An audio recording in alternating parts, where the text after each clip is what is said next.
Welcome to episode 4 of Lori Can Explore, a podcast where we extract the story juice from the rich veins that the writers left behind. My name is Corbin.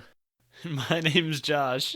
All right, Corbin, that was a fantastic summary of what we do here on the podcast. I appreciate it. Do you want to give us what the episode's about today? Well, the episode today is about the Bee Movie, famous Jerry Seinfeld comedy. Jumping into the background information, the Bee Movie was directed by Simon J. Smith and Steve Hickner, and it was released in 2007. Corbin, do you want to give us a summary? Well, so the bee, Barry B. Benson, he goes outside of the hive because he wants to be a honey jockey and doesn't want to do anything else. Then he runs into a human, and the human's like, what's up? He's like, you like jazz? And she's like, ah! And then they develop a relationship, I guess, and then the bee guy, Barry B. Benson, finds out about honey farms and then evil beekeepers, and then he sues the entire human race for all the honey, and then they don't pollinate anymore. Then it turns into Apocalypse Movie, and then they fix the Apocalypse Movie by pollinating the flowers. Fantastic. And how would you rate the Bee Movie on a scale from 1 to 10? 3. The voice acting is surprisingly bad. It's very fun to meme on, but it's like Vanessa Bloom, one of the main characters, sounds like she's constantly slurring her words, and it's very distracting, and I don't know why. It's just annoying. Yeah, and the plot doesn't make a whole lot of sense, and nothing's very cohesive. It's just like Jerry Seinfeld had a couple of bee puns and decided to make a movie Yeah, about it. and he was Jerry Seinfeld, so it got made. He's very fun to meme on, as anyone who knows what the Bee Movie is would know, considering it's a meme, basically. All right. Well, let's start breaking down the lore of the Bee Movie. Our first topic is a very broad one called How Do Bees Work? Through very careful deduction, we concluded that bees in the movie are in fact different than bees in our world. And that was because it's shown they cannot fly in rain. Because. Get it? Because.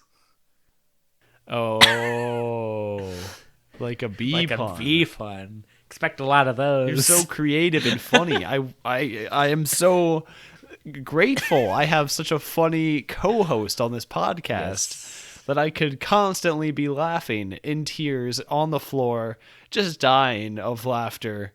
Because you're just so funny. Because. And that's just such a new joke I've never heard in my life before. I'm sorry, I can't keep this bit going. He said because again. All right. What were you saying, Josh? I just said that we can tell they aren't bees like our world because they can't fly in rain. In the movie, Barry B. Benson's like, oh, I'm flying around having a great time. Oh no, rain. And then he's like, I gotta get back to the hive. And he, phew, but then the raindrops are like, pew, pew, pew, and he's like, I'm going down. Then he kind of sputters like an aeroplane, like, and he crash lands in Vanessa Bloom's apartment. Yes. However, that's not how bees and rain work in our world. You see, Corbin, rain's annoying for bees because they use the sun for navigation, right? And it can kind of slow them down. And if the water drops are real big, it can break their wings. Well, see, that's kind of what happens in the movie, though. They don't go into a weird tumble like they're an airplane, though. Yeah, that's fair. Because bees don't fly like planes. But in their world, maybe bees fly like planes. Well, maybe, because they seem to go quite fast.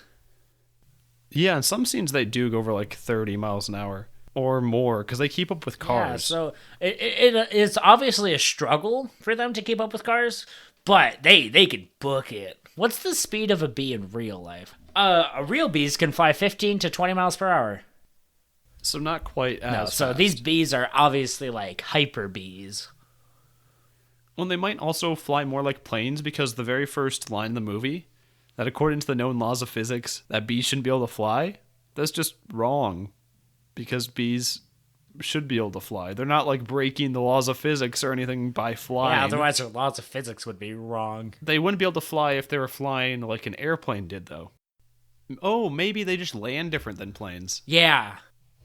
And they still fly the same. And because their wing size isn't big enough or something, they are some sort of freaks of defying physics. There also are interspecies relationships in the movie. Like, Barry somehow has a relationship with a human woman, and that just works somehow. He's her little bed bug. As the lawyer, Mr. Montgomery, would say. They never are shown to have any romantic interest, I don't think. No, that's a lie. No, she definitely leaves Ken for him. Yeah. Yeah. Also, it is mentioned that Barry B. Benson has an uncle, I think it's Larry or something, who had a relationship with a cricket. Oh, yeah. So crickets aren't that weird to me, but like being human, out of all the bee puns they make in the movie, they had the perfect opportunity to make a bestiality pun, and they just didn't. It's a children's movie. I don't think they would make that. Okay, that's fair. You got me on that All one. right. Bee knowledge. Their schooling system must suck. There are definitely limits to bee understanding of the world. And it doesn't seem to just be limited to individuals and what they've encountered in the world. Okay. So there seems to be some sort of collective bee knowledge or something that's passed on through the schooling system. But not a lot of stuff, apparently. Because, yeah, they don't know about glass. I've noticed that. Because when he encounters glass in Vanessa's apartment, he's confused by it, and he says, diabolical, blah, blah, blah.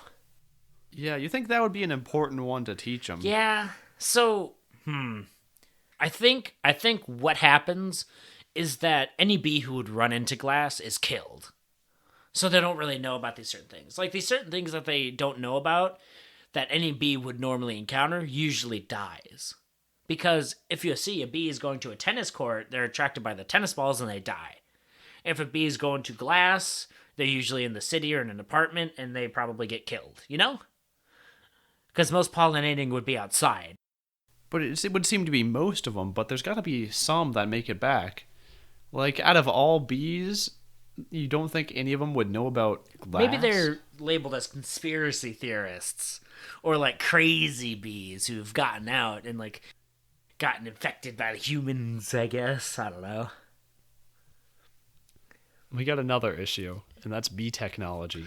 There's a lot of it. We see a lot of stuff in the beehive. It's kind of their own makeshift little world in there with all sorts of technology that's all powered by honey. They must have found some way to harness the sugar and honey to convert it into energy, like our bodies do. I think that's how their technology works.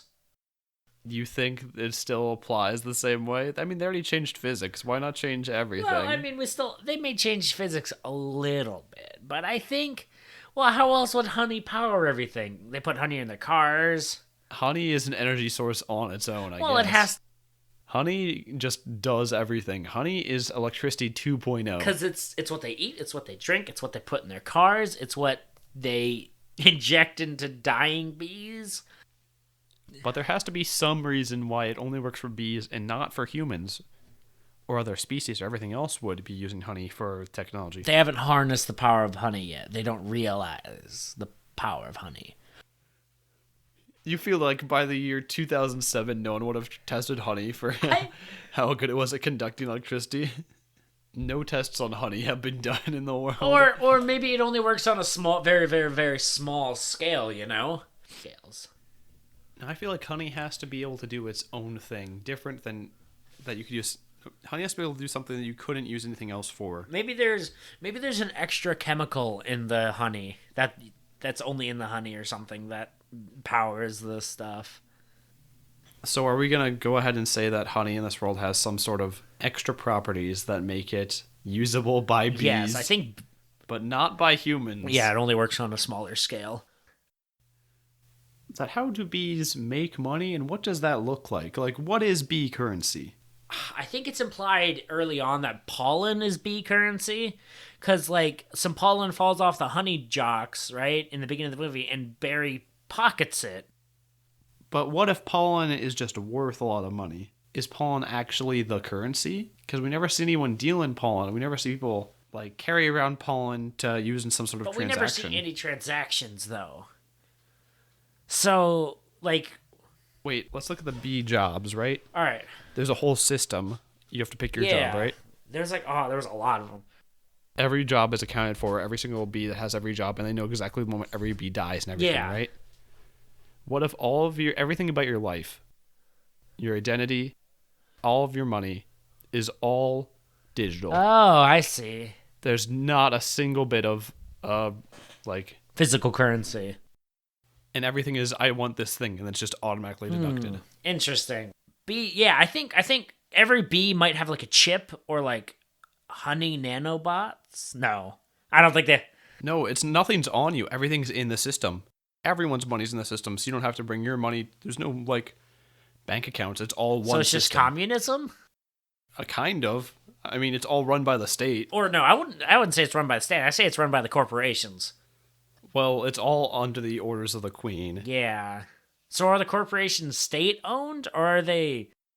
They're very likely state owned. So from the jobs, we also see some sort of caste system that might exist. Like the pollen jocks might be at the top. They're the ones everybody wants to be, right? And then they're like office jobs and they're stirrers. Yeah. Every bee seems to be happy with what they did, except for Barry. Every bee seems to be content, you know? Okay, maybe this is like a 1984 scenario where Barry is the only one to like question the government or to question anything, and everybody else is just happily complying. Because I remember in the movie they talk about how Barry's like how terrible stirring a job is, because you remember sometimes his father came home still stirring because he was just doing that all hours of the day, so he's still motioning the stirring, you know, and like that's pretty terrible. And the tour guide at the beginning of the movie even says, we're happy to work you to death. Like, that's the goal. You work until you die. So it seems for the state as well. Is this like a 1984 type movie about bees? Maybe the subtext of this movie is like about dictatorship and how it can work their workers to death, and that's just your life. So they say the queen bee is elected, which there was a whole series of questions.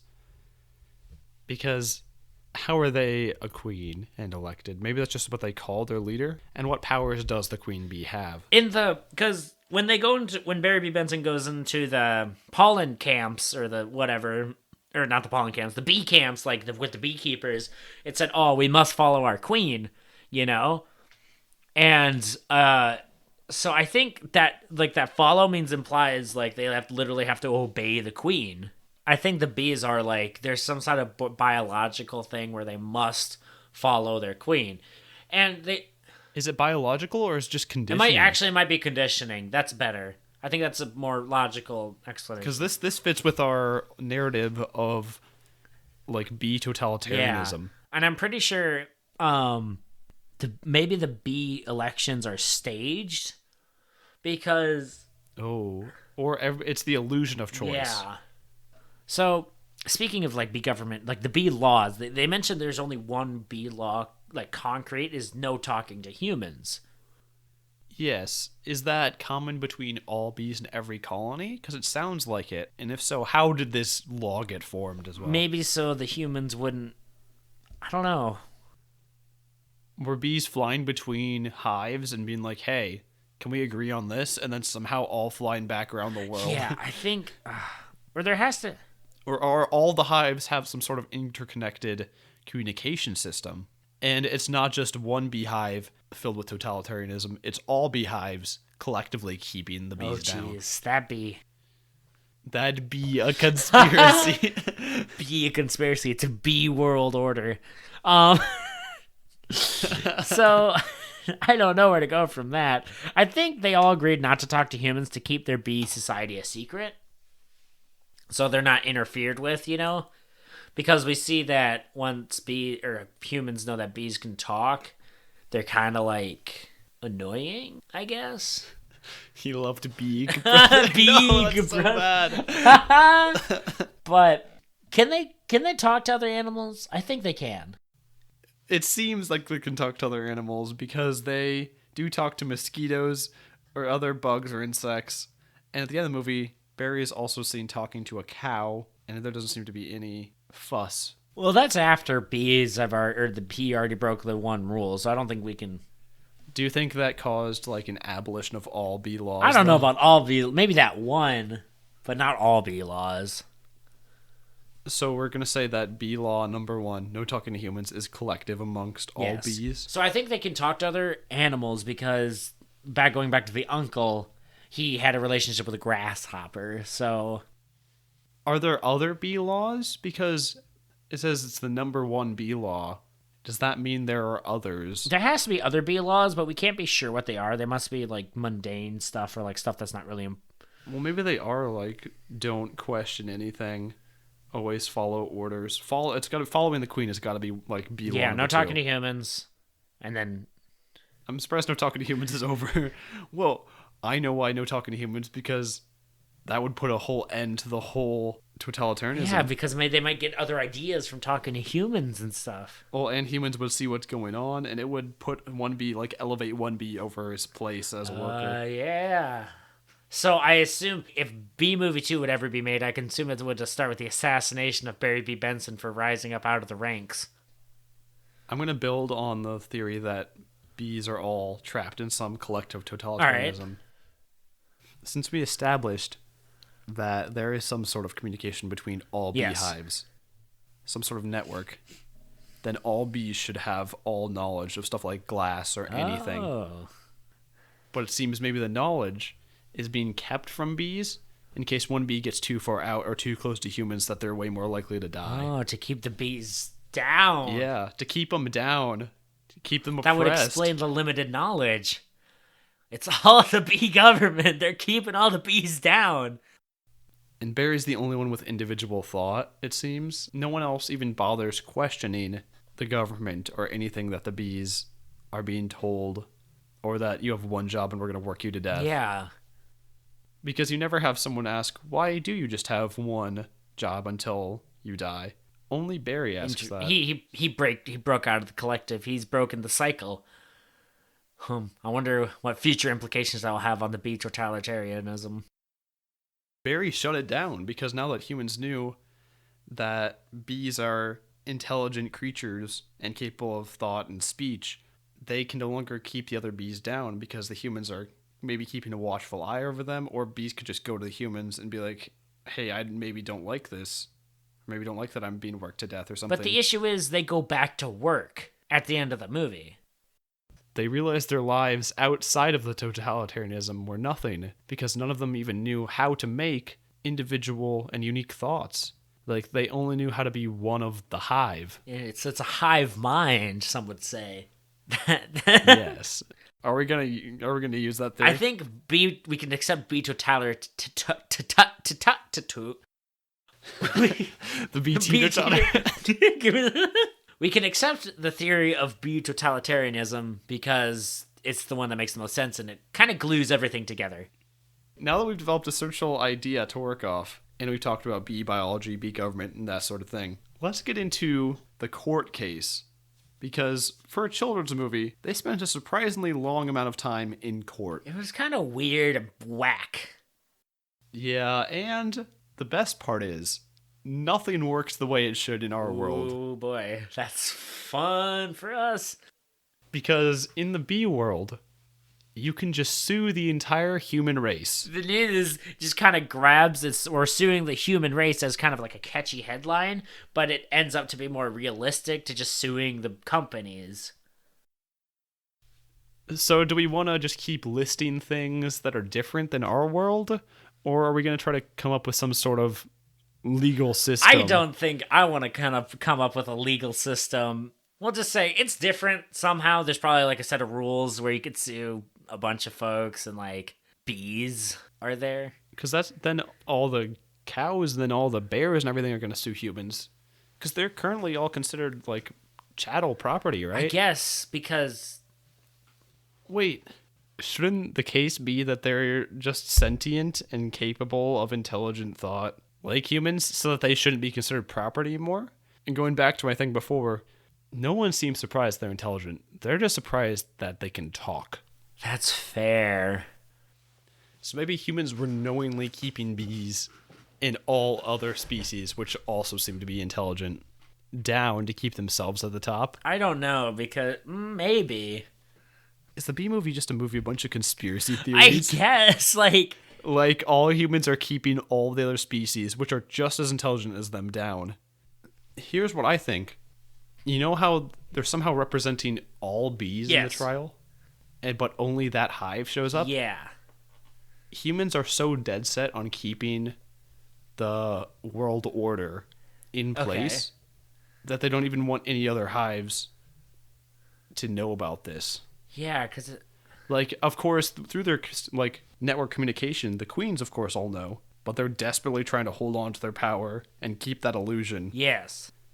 by this. So it seems that he's only changed the lives of one hive. All other bees are still oppressed. Yeah, so they need to rise up. See, that's the scary part about totalitarianism. The thought won't even occur to anyone to rise up. Wild. Anyways, bee history. What a transition that was. Well, it's kind of depressing to think about that too much. Yeah, a Jerry Seinfeld movie filled with bee puns is actually about the horrors of totalitarianism. And how to maybe break out of it. But ending this podcast on a happier note, bee history. It's kind of whack, right? They got Bee Columbus, Bee Gandhi, and Bee Jesus. Yeah, this seems to be a recurring theme that we have in about every episode now. Does the Bee movie have the same history as we do? I think this hive in New York has been lasting for a long time, and it's gone through a lot. So I think all these characters have come from the same hive. So, like, they had Bee Jesus, Bee Gandhi, and Bee Columbus. Oh no, I have a darker theory. What is your darker theory? Totalitarianism. Oh no, I thought we were getting away from that. The queens, with their system of communication, have complete knowledge of the human world, right? So human history, they want it to seem like they're people, or bees, who do new and exciting and adventurous things. But really, they're just orchestrating the same repetition of the human world. I see. So they see or hear about Columbus in the human world, and they just recreate that. They hear about Gandhi in the human world, they recreate that as well. That would also explain B. Larry King, because some B, like Barry B. Benson, seems to know the real Larry King exists at the same time as B. Larry King. And also, no, most totalitarian governments need like a scapegoat, you know? Yes, what's the scapegoat? Bears. The bears. Bears, Josh. Bees hate bears. So then the government is using bears as like, they're the bad guys. Let's blame all of our problems on bears. Yeah, that's even a condition in their settlement against humans when they win the lawsuit. They want bears to be regarded as, like, terrible. Yeah. All right, we solved the Bee movie. Easy. Easy peasy. Totalitarianism, done. Easy. More like Beezy. Oh, we made it through this episode without even making too many bee puns. Well, there would have been more, but in editing, there's probably going to be much less. Because Josh is a coward. That about wraps up this episode. Before you buzz off, I thought I'd let you know you can. What? You can find us on Twitter to give us any future episode suggestions at The Lore Podcast. And you can find us anywhere else where podcasts are mostly found. Mostly. All right. Special thanks to Beyonce for making this episode possible. Until next time, I'm Josh. I'm Corbin. And this has been Lore You Can't Explore. Bee.